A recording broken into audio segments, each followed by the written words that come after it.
locals for over 3,000 years. In 1353 BCE, Akhenaten did the unthinkable. He abandoned the gods that had protected Egypt for millennia, closed their temples, and declared himself the sole prophet of a single sun god, Aten. He moved the capital to a cursed city in the desert and let his empire crumble while he obsessed over his radical religion. When he died, the Egyptians were so enraged they tried to erase him from history entirely. They smashed his statues, defaced his monuments, and even scratched his name from royal records. But some say this brutal erasure is exactly what trapped his soul in our world. The ghostly encounters began almost immediately. Ancient texts describe a tall, gaunt figure with an elongated skull stalking the ruins of his abandoned city, Amarna. Travelers reported seeing a spectral pharaoh with hollow eyes, desperately trying to rebuild temples that crumbled to dust at his touch. But it's the modern encounters that will chill your blood. In 1887, a local woman digging for fertilizer in Amarna uncovered a cache of ancient tablets.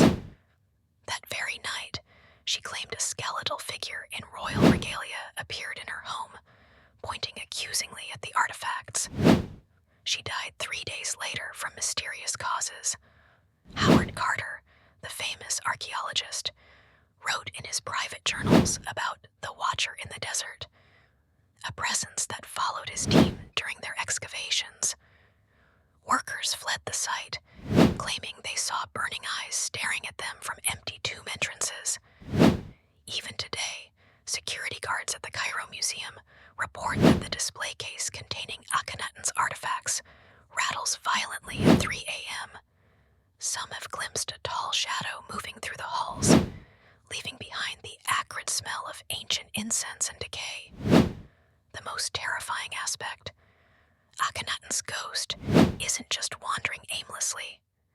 Witnesses describe him as purposeful, angry, trying to rebuild his forgotten religion. He appears to those who study him, whispering in ancient Egyptian about the false gods and the eternal sun. One Egyptologist who specialized in Akhenaten's reign reported that every morning she'd find hieroglyphs drawn in the condensation on her bathroom mirror, always the same symbol of the sun disk with reaching rays. She quit her research after finding ancient Egyptian sand in her locked apartment on the 15th floor. The pharaoh who tried to change the world in life seems determined to finish what he started in death.